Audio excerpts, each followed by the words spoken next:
والصلاة والسلام على سيد الأنبياء والمرسلين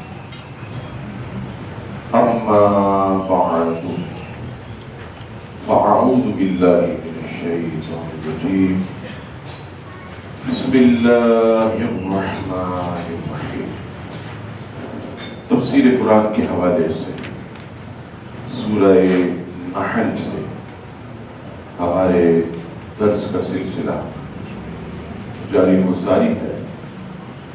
آج انشاءاللہ سورہ نحل کی آیت نمبر 65 سے اپنے درس کا آغاز کرتے ہیں. ارشاد باری تعالیٰ ہوا وَاللَّهُ أَنزَلَ مِنَ السَّمَاءِ مَاءً فَأَحْيَا بِهِ الْأَرْضَ بَعْدَ مَوْتِهَا إِنَّ فِي ذَلِكَ لَآيَةً لِقَوْمٍ يَسْمَعُونَ. ترجمہ: اور اللہ نے آسمان سے پانی اتارا تو اس کے ذریعے زمین کو اس کی موت کے بعد زندہ کر دیا. بے شک اس میں سننے والوں کے لیے نشانی ہے. مفسرین فرماتے ہیں کہ اس آیت میں اللہ تبارک و تعالیٰ پھر اپنی نعمتوں اور قدرت کے کمال کو بیان کرتا ہے. اور یہ جو آسمان سے پانی اتارا اس سے مراد بارش کا برسنا ہے. تو یہ بارش کا برسنا بھی اللہ تبارک و تعالیٰ کی خاص نعمتوں میں سے ہے. اور اللہ تبارک و تعالیٰ کا ایک نظام ہے کہ جہاں اسے بارش برسانی ہو تو رب کریم وہاں پر اہتمام اور انتظام بھی فرماتا ہے. اور یہ میں نہیں کہتا، پوری سائنسی رپورٹ ہے کہ جب رب کریم نے کہیں بارش برسانے کا ارادہ فرمایا تو وہاں پر جو ہے ایک طریقے سے ماحول بنتا. ورنہ رب کریم تو اس بات پر بھی قادر ہے کہ جہاں حکم فرمائے ایک آن میں جو ہے یہ بارش کی بارش برسنا شروع. لیکن رب کریم نے ایک نظام بنایا اور تحقیق کے مطابق ہوا میں شامل بخارات کا فضا میں بالائی سرد طبقوں میں پہنچ کر عمل تخفیف سے بادل کی صورت اختیار کر لینا اور پانی کی شکل میں زمین پر گرنا، یہ بارش ہے.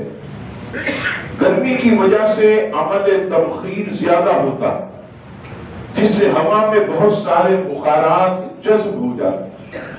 گرم ہوا میں بخارات کو جذب کرنے سے زیادہ صلاحیت ہوتی ہے اور سرد ہوا میں کم ہوتی ہے. گرم ہوا ہلکی ہو کر اوپر اڑتی ہے.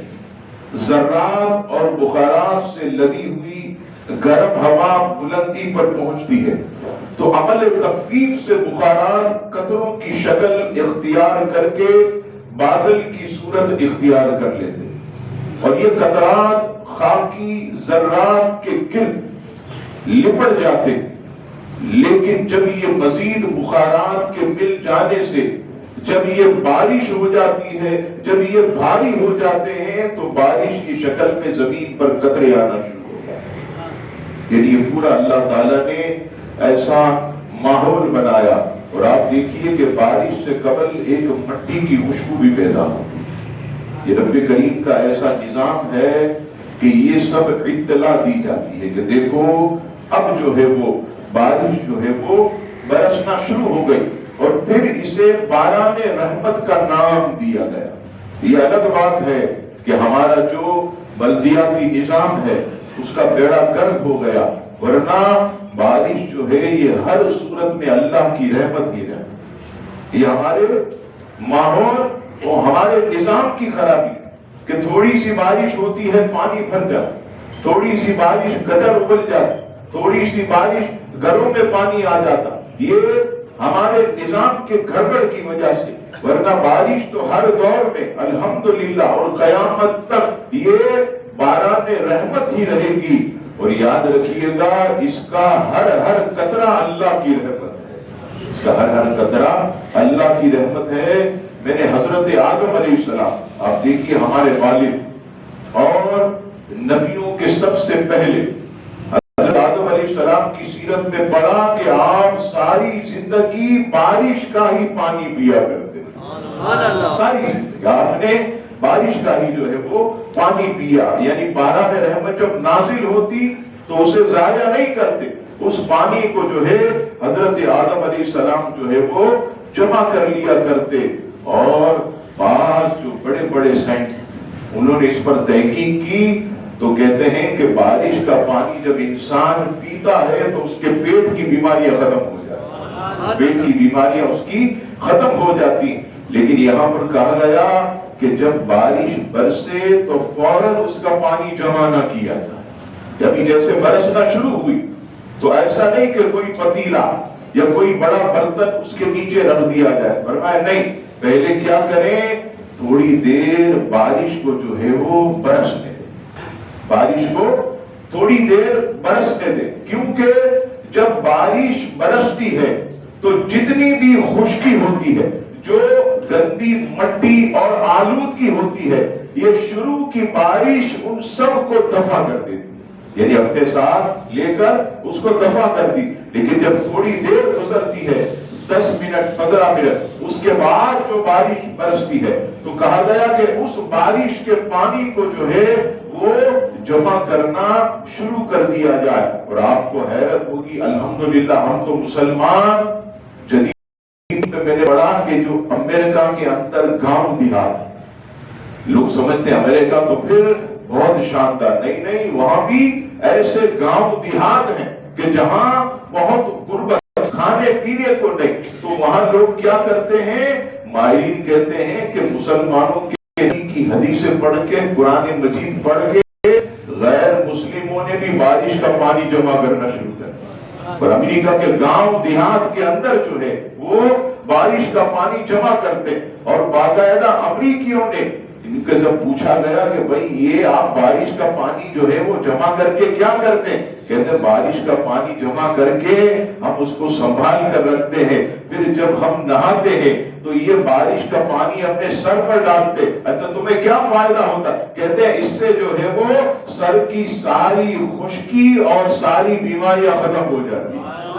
یہ امریکیوں کی تحقیق جو ہے یہ اللہ کے کلام کو پڑھ کر کے رب کریم فرماتا ہم تو تمہارے اوپر باران رحمت کا نزول بھیجتے، تم جو ہے اللہ کی نشانیوں پر غور کرو اور تم ذرا سوچو کہ تمہارے رب نے جو ہے وہ کتنی کرم نوازی کی ہے۔ اور یہاں پر عزیزان گرامی اللہ تعالیٰ کا نظام دیکھیے کہ آسمان سے پانی، پانی سے زمین کو زندگی یعنی پیداوار اور نباتات، نباتات سے رزق انسانی و حیوانی، اور رزق سے انسانی حیوانی زندگی، یعنی کیسی حیرانی کی بات ہے کہ اگر کسی زمین پر سال ہر سال تک وہاں بارش نہ ہو وہ بنجر ہو جاتی ہے، وہ مردہ ہو جاتی ہے، لیکن جب اس زمین پر اللہ تبارک و تعالی بارش کا نزول فرماتا ہے تو وہ زمین پھر حیات اور زندہ ہو جاتی ہے، پھر دوبارہ جو ہے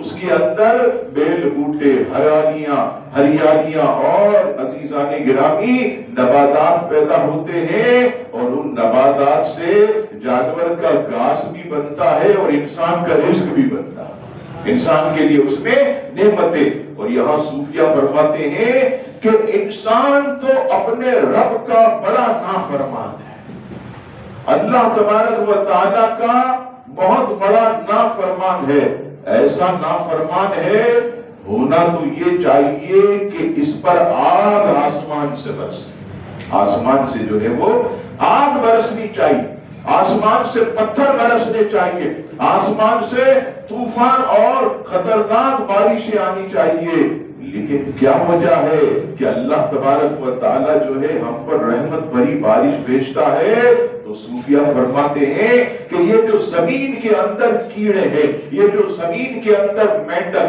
یہ جو اللہ کا ذکر کیا کرتے ہیں، یہ جو کیڑے اللہ کی تسبیح بیان کرتے ہیں، جب بارش نہیں ہوتی ہے یہ کیڑے پیاسے ہیں، یہ کیڑے جو ہے وہ پانی کی ضرورت کی وجہ سے اللہ کی بارگاہ میں فریاد کرتے ہیں، اے مالک و مولا باران رحمت کا نزول فرما۔ صوفیہ فرماتے ہیں کہ اگر یہ زمین کے کیڑے یہ دعا نہ کریں تو اللہ تعالیٰ ایک رحمت کا قطرہ بھی تم پر نہ برسائے۔ یہ سب جو ہے ہمارے گناہوں کی وجہ سے، اور جو میں نے جمعے میں آپ سے پچھلے جمعے ایک حکایت بیان کی کہ ایک شخص جو ہے حضرت بایزید بسطامی رحمت اللہ تعالی علیہ کی خدمت میں آیا یہ سوچ کر کہ کوئی کرامت دکھائیں گے۔ بایزید بسطامی نے کوئی کرامت نہ دکھائی، بالآخر اس سے پوچھا کہ کیوں آیا تھا؟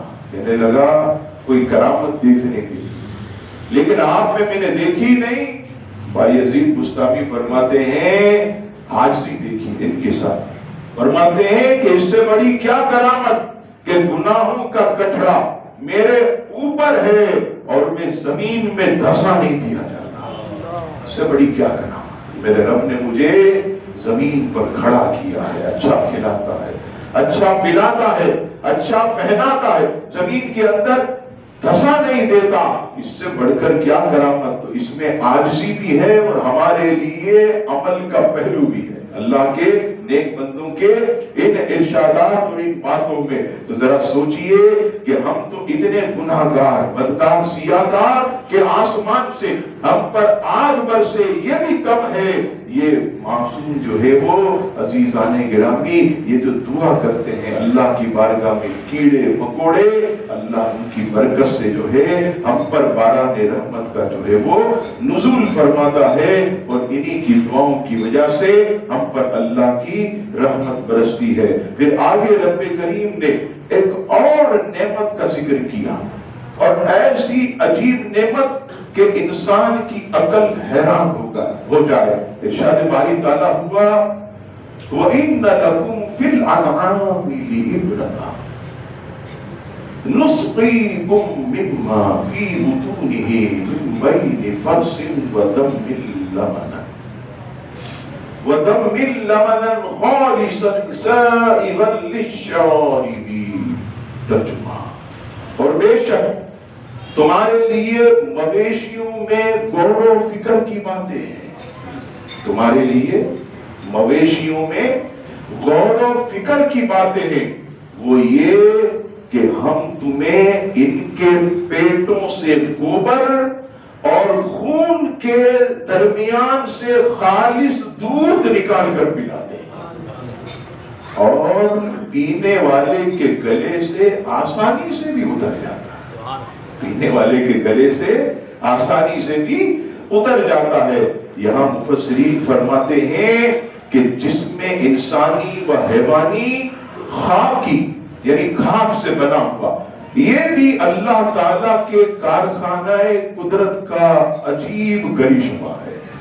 آپ دیکھیں، کبھی حیرت کریں کہ ایک طرف خون، ایک طرف گوبر، اس کے بعد بھی رب کریم درمیان سے صاف ستھرا اور سفید دودھ جو ہے وہ نکال کر بندوں کو پلاتا ہے۔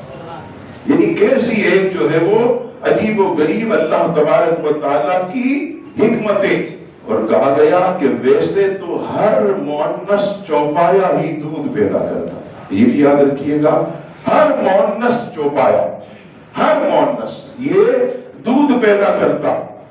اور آگے کہا گیا لیکن اس آیت میں اللہ تعالیٰ نے حلال جانوروں کے دودھ کا ذکر کیا، اور یہ حلال جانور انہی کا دودھ پینا یہ جائز ہے۔ اور یہ میں نے اس لیے بھی آپ سے کہا کہ اب یہ معاشرے میں مشہور ہے کہ اگر کسی کو خطرناک قسم کی کھانسی ہو جائے تو وہ گدھی کا دودھ پیے وہ شفا پا جائے گا، فلاں کا دودھ پیے شفا پا جائے گا۔ نہیں، یاد رکھیے گا حلال جانور میں سے جو ہے وہ عزیزان گرامی وہ کتنے ہیں؟ صرف 4 ہیں۔ سب سے پہلی اونٹنی، نمبر 2 بھینس، نمبر 3 گائے اور نمبر 4 جو ہے یہ بکری ہے. یہ 4 حلال جانور. ہاں بھیڑ اور دمبا یہ بھی جو ہے حلال جانور، لیکن ماہرین فرماتے ہیں کہ ان میں سے اتنا دودھ نہیں نکلتا کہ لوگ اس سے نفع حاصل کریں، لیکن اونٹنی میں سے، گائے میں سے، بھینس میں سے اور بکری میں سے اتنا دودھ نکالتا ہے کہ لوگ پیٹ بھر کر اسے پیتے ہیں اور طاقت حاصل کریں. اور یہاں بھی اللہ کی شان دیکھیے، اللہ تعالیٰ کا نظام قدرت کیسا. یہ جو جانوروں میں سے دودھ نکلتا ہے یہ بہت گاڑا اور بہت زیادہ بھاری ہوتا ہے. آپ دیکھیں گے اتنا گاڑا اور اتنا بھاری، لیکن اس کے برعکس دیکھیے اللہ تعالیٰ نے جو ہے وہ ماں کے اندر جو دودھ پیدا کیا ہے وہ کمزور اور پتلا ہوتا ہے. کمال دیکھیے رب کی شان. حیرت کریں کہ یہ جو جانوروں میں سے نکلا یہ آدمی آرام سے پی لیتا ہے، ہضم کر لیتا، تو رب نے اسے گاڑا اور موٹا بنایا. اور چھوٹا بچہ یہ کمزور ہوتا ہے، نہیں پی سکتا، تو اس کے لیے کمزور دودھ اور پتلا دودھ رب نے ماں کے اندر پیدا کیا. اور یہاں ایک حیرت انگیز بات آپ حیرت کریں گے، یہ جو لوگ تعویذات لینے آتے ہیں کہتے ہیں مولانا صاحب ہمارا بچہ دودھ نہیں چھوڑتا ہے، تعویذ دے دیجیے تاکہ دودھ چھوڑ دے. 2 سال تک پلانے کا حکم ہے، اس کے بعد پلانے کی ممانعت ہے. یہ اللہ کی شان ہے، ہمیں حکم ہے قرآن مجید کہ 2 سال تک ماں اپنے بچے کو دودھ پلا. لیکن اگر کوئی رضاعت والا معاملہ ہے تو 2.5 سال کی عمر میں بھی کوئی اگر کسی بچے کو دودھ پلا دے تو وہ رضاعی بیٹا یا بیٹی ہو سکتی ہے، وہ الگ مسئلہ. لیکن اولاد کو 2 سال تک یہ بچے دودھ کیوں نہیں چھوڑتے؟ اللہ کی شان دیکھیے. ماہرین کہتے ہیں کہ ماں کے اندر جو اللہ تعالیٰ نے دودھ پیدا کیا ہے اس کا ذائقہ بھی بدلتا رہتا ہے. اچھا ایک سا نہیں رہتا. اور اس میں کیا ہے، اگر ماں کیلے کھائے تو بچہ جب دودھ پیتا ہے تو اس میں کیلے کا ذائقہ پیدا ہے. ماں جب آم کھائے اور بچے کو دودھ پلائے تو اس میں آم کا ذائقہ. ماں سیب کھائے اور بچے کو دودھ پلائے تو اللہ تعالیٰ اس میں سیب کا ذائقہ پیدا کرتا ہے. آپ نہیں دیکھتے کبھی بچہ دودھ پی کر ایسے اپنے لبوں کو ایسے چوستا ہے، خدا کی قسم اسے مٹھاس آ رہی ہے، پھلوں کی مٹھاس آ رہی ہے. یہ اللہ کے کرشمے قدرت ہے. دیکھیے کتنا شان والا ہمارا جو ہے وہ پروردگار ہے. اب یہ جو انسان جسم کے اندر، حیوان کے اندر اللہ تعالیٰ نے 12 مشینیں رکھی. حیوان کے جسم کے اندر اللہ نے 12 مشینیں رکھی ہیں، اور یہ 12 مشینیں ہر لمحے جو ہے یہ چلتی رہتی ہیں، کام کرتی ہے. سب سے پہلی مشین یہ نرخرا، نمبر 2 میدا، نمبر 3 پھیپھڑا، 4 کلیجی، پتا، گردہ، مثانہ، آنتے، رگے، پستان اور اوجڑی. اور یہ ساری مشینیں رات دن اللہ کے حکم سے چلتی رہتی ہے. یہ خون کو صاف کرتی، اور صاف کرنے کے بعد اللہ کے حکم سے جو ہے درمیان میں پیارا پیارا سا اندر سے دودھ نکلتا. اور یہ دودھ آپ دیکھیے طبرانی شریف کی حدیث پاک سید عالم صلی اللہ تعالی علیہ وسلم نے ارشاد فرمایا کہ گائے کے گوشت میں بیماری ہے. گائے کے گوشت میں بیماری ہے. اس سے مراد یہ ہے کہ ایسا نہیں ہے کہ بالکل چھوڑ دیا جائے، بلکہ کبھی کبھی کھائے. جو بہت زیادہ کثرت سے استعمال کرتے ہیں ان کے جسم میں بیماری پیدا ہونے کا اندیشہ ہے. آپ کسی بھی حکیم سے پوچھ لیں، کسی بھی ڈاکٹر سے پوچھ لیں، وہ یہی کہے گا، سب سے پہلے کہے گا گائے کا گوشت بند کر دو. سب سے پہلے یہ آرڈر جاری کرے گا. اب دیکھیے ڈاکٹر اب کہتے ہیں سرکار نے 1400 سال پہلے بڑھایا. پوچھو بھائی حکیم صاحب کیا وجہ ہے؟ کہتے ہیں ہم نے تحقیق کی تو پتہ چلا کہ خون میں بدبو پیدا کرتا. ہم نے تحقیق کی تو پتہ چلا کہ معدے میں گڑبڑ پیدا کرتا. آپ دیکھیے آپ بالکل روکھا کیما اگر بیٹھ کر پیٹ بھر کے کھا لیں تو آپ کے پیٹ میں تکلیف شروع ہو جائے. یہ عجیب معاملہ. کوئی کباب زیادہ کھا لے یعنی خالص گوشت کے، تو اس کے دانتوں میں تکلیف شروع ہو جائے، تو تھوڑا تھوڑا ضرور کھائے، کبھی کبھی مہینوں میں کھائے، لیکن عادت نہ بنائے۔ سرکار فرماتے گائے کے گوشت میں بیماری ہے، اور فرمایا سنو اس کے دودھ میں اللہ نے شفا رکھ دی۔ حالانکہ اسی گوشت میں سے دودھ آتا، لیکن فرمایا اس کے دودھ میں اللہ نے شفا رکھی ہے، اور اس کے مکھن میں اللہ نے دوا رکھی ہے۔ آپ دیکھیے کہ اللہ کا نظام کتنا جو ہے وہ شاندار ہے، کہ رب کریم نے جو ہے اسی حصے کے اندر جو ہے وہ بہترین قسم کا دودھ بنا کر اللہ نے ہمارے سامنے ہمارے پینے کو عطا فرمایا۔ لیکن یہاں ایک بات میں عرض کروں، پہلے بھی میں کئی مرتبہ کر چکا، ہو سکتا ہے کہ کسی کے ذہن میں نہ ہو۔ لوگ کہتے ہیں کہ مولانا صاحب ہم جو دودھ پیتے ہیں تو ہمارا پیٹ خراب ہو جاتا ہے، ہمیں دودھ معافی نہیں ہے، ہمیں نہیں چلتا۔ تو میں کہتا ہوں بھائی کیسے پیتے ہو؟ وہ کہتے ہیں دودھ پیتے ہیں ہم رات کو کھانا کھانے کے بعد، پھر ہم دودھ پیتے ہیں۔ اچھا پھر کیا کرتے ہیں؟ کہ دودھ پی کر ہم سو جاتے ہیں۔ اچھا دوسرے کسی سے پوچھا بھائی پیٹ خراب کیوں ہوتا ہے؟ کہ صبح دودھ پیتے ہیں، دودھ پی کر سو جاتے ہیں۔ میں آپ کو بہترین نسخہ بتاؤں، پیٹ آپ کا انشاءاللہ کبھی خراب نہیں ہوگا، اور دودھ کو آپ لازم اپنے اوپر قرار دیں، اس میں بڑی طاقت ہے۔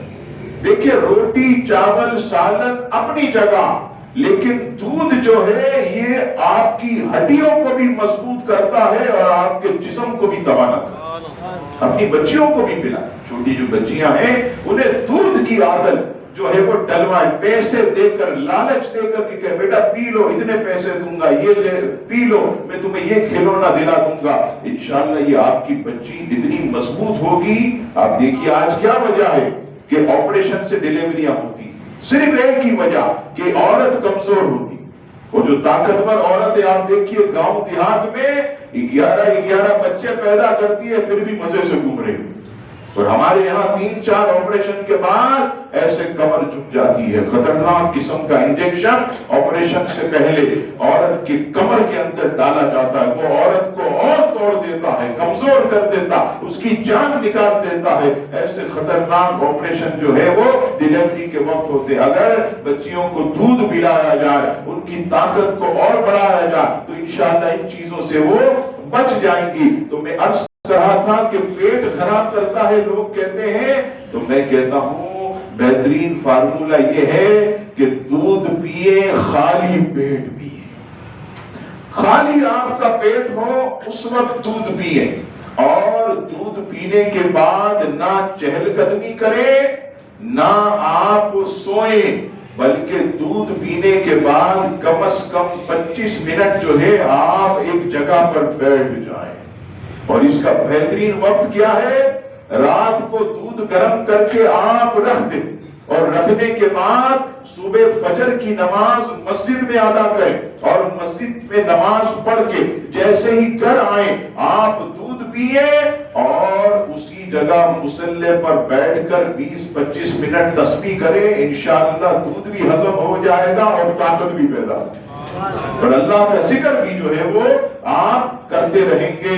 تو میں عرض کر رہا تھا کہ رب کریم ہم سے فرماتا، یہ دعوت فکر دیتا ہے کہ غور کرو میری نعمتوں پر، تم غور کرو۔ اس لیے میں نے جو ہے وہ اتنی ساری آپ کے سامنے تفصیل بیان کی، تاکہ اللہ کا ارشاد پورا ہو جائے کہ میری نعمتوں پر غور کرو، میری نعمتوں پر غور کرو۔ تم سوچو کہ میں نے تم پر کیا کیا چیزیں نازل کی ہیں، کون سی نعمتیں عطا کی ہیں۔ الحمدللہ رب کریم ہم سب کو اپنے اس ارشاد پاک کی برکتیں نصیب فرمائے، اور قرآن پاک کے نور سے ہم سب کے عزیزان گرامی دل و دماغ کو پرنور فرمائے، آمین۔ وما علینا الا البلاغ المبین۔ انشاءاللہ آج رات بعد نماز عشاء سالانہ 11ویں اور اس سے امیر المجاہدین انشاءاللہ عشاء کی نماز کے بعد غوثیہ مسجد، یہ بی پی فیکٹری کے بالکل سامنے گلی کے اندر سبزی گلی عثمان آباد میں غوثیہ مسجد میں انشاءاللہ عشاء کی نماز کے بعد یہ پروگرام ہوگا۔ میں بھی حاضر ہو جاؤں گا، عشاء وہیں عشاء کے فوراً بعد جو ہے وہ حضرت سیدنا غوث پاک کی سیرت پر اور امیر المجاہدین کے حوالے سے کچھ باتیں ہوں گی. 7:30 بجے جماعت ہے. تمام بھائی اس درس قرآن میں ضرور شرکت فرمائیں. اللہ تبارک و تعالی